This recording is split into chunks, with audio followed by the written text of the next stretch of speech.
What's going on, guys? It's your boy Breeze coming at you today with my NBA 2K15 jump shot guide for the park and rec.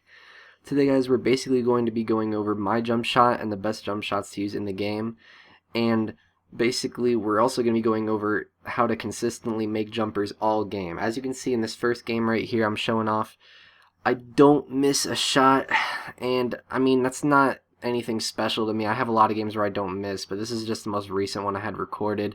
Obviously, they're not playing the greatest defense, but there's a lot of games where if I miss a shot, it's basically my fault. Like, I pretty much know how to make every shot I take, and I'm going to be sharing that with you guys in this video. So basically, guys, now we're in the practice mode. I'm going to be showing more in-game clips at the end of the video, but basically I'm going to be going over my badges, the best badges to have, and I'm going to be going over my jump shot. So basically, guys, my small forward is 7 foot, and a lot of people will call that cheesy. That's fine. I just do whatever it takes to win in the game. And obviously 7 foot, it gets me over a lot of defenders. I'm able to knock down a lot of shots in heavy traffic. So here's my small forward's rating. This is the best build for a small forward in my opinion. He's not completely maxed out yet. I have a couple upgrades left in rebounder. But other than that, guys, here's my badges. As you can see, my shooting badges, I have shot creator, microwave, limitless range, deadeye, and corner specialist. Now, as you can see, there's one badge that I don't have there that a lot of people have, and that's volume shooter. Volume shooter, guys, you do not want it. I can't stress this enough. I literally made a new player just so that way I wouldn't get volume shooter. Basically, guys, if you take over 25 shots a game for 8 times in your season, in my career, you'll get volume shooter. And what that does is it requires you to be taking constant shots the whole game, or your player will basically get cold and you'll become inconsistent shooting. Now, that is not something that I'm interested in. You know, if you see guys who don't get the ball very often, you pass them the ball and then they miss a wide open shot, it's probably not because they're bad guys. It's probably because they have volume shooter, and that's why I made sure that this player does not have volume shooter. I only miss at most maybe 3 to 5 shots a game on 20 attempts, 20 to 25 attempts.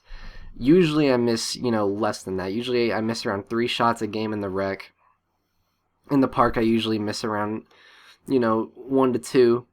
You just got to know when to take your shots, guys. And basically, that's why I'm going to be going over the best jump shots in the game. My shot, guys, is Rudy Gay on quick. I'm a left-handed shooter, and I use Rudy Gay's jump shot on quick. That is the best jump shot in the game, in my opinion, for spotting up and creating off the dribble. But then, obviously, some honorable mentions. Off the dribble for the rec, I recommend Michael Jordan or LaMarcus Aldridge. Spot up shots, I recommend Release 54 or LaMarcus Aldridge, and for the park, I recommend Rudy Gay and Damian Lillard. And then for park and rec, spotting up and creating off the dribble, I recommend Rudy Gay. So now we're going to be going over what I believe is the second best jump shot in the game. LaMarcus Aldridge right here. This is what my boy Chaz uses. He's more of a spot up shooter in the corner, but he also creates from time to time.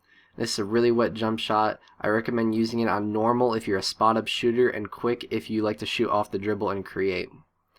Now here we're going to Michael Jordan. I don't recommend the shot in the park, however I do recommend it in the rec center if you like to create and you don't think Rudy Gay is for you.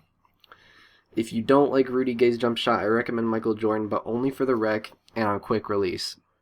Now, as you can see, we're getting some in-game clips, guys. And what you're going to notice is I mainly shoot on the right side of the court. Now, why is this, you ask? Because I'm left-handed. Whatever your dominant hand is, guys, you want to mainly shoot on the opposite side of the court. So I'm right-handed in real life, so I like to be on the right side of the court. But that's why I made my guy left-handed in the game. Basically, what happens is, guys, is if you're on the right side of the court but you're left-handed, your feet are always going to be already squared to the basket when you pull up, so you'll be able to get your shot off a lot quicker and you'll be able to shoot a lot more consistently. So say you're right-handed, guys, go into practice mode right now if your player is right-handed and try shooting consistently from the right side with a quick release. You're going to notice your guy is constantly freezing up every time you go to shoot off the dribble, and he has to square his feet and then shoot. That's what makes your shot very inconsistent, guys, so that's why you need to make sure you're always shooting on the opposite side of the court of your hand. So if you're right-handed, shoot on the left side. If you're left-handed, shoot on the right.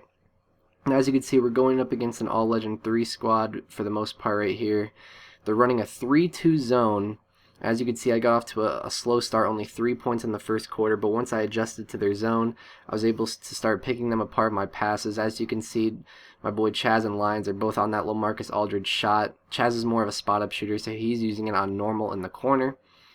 Now, the way we run offense, guys, is we basically spread it out. We just let me do my thing. I'll either basically create for a shot or I'll pass it out when they bring the double team, which you're forced to do basically when you play us. And what you'll notice is, guys, is I shoot a lot of shots in heavy traffic, but they're good shots. They don't look like good shots, but they are, and I'll tell you why. You got to know when to pull up for your shots. So basically, I'm obviously always shooting on the right side of the court, so I'm able to get up my shot off quick. But when you're against a 3-2, all you have to do is get against that first level of defenders, and if you can get them to your back, like, you know, get around to the middle of the court, the paint area, you know, top of the key or the free throw line area, you can pull up if they're to your back and you'll make it every time. Now here's why. In 2K, if they're smothering you but they're behind you, you're not considered contested, so you can make the shot every time. Now obviously if you have space like right there, I'm able to just step back and pull up. But obviously if they're behind you as well, even if they're all over you, if they're behind you, you can easily just pull up and knock it down every time. As you can see, I shot well over 70% that game. I'm 15 of 20 from the field. Always averaging a double-double for the most part in points and assists. So I hope you guys enjoyed this video. I'm going to be having a defensive guide come out in my next video for Park and Rec. Hope you guys enjoyed once again. This has been your boy Breeze. I'm signing out. Feel free to subscribe for more great tips to come from WitnessGaming. I'll talk to you guys soon. Peace.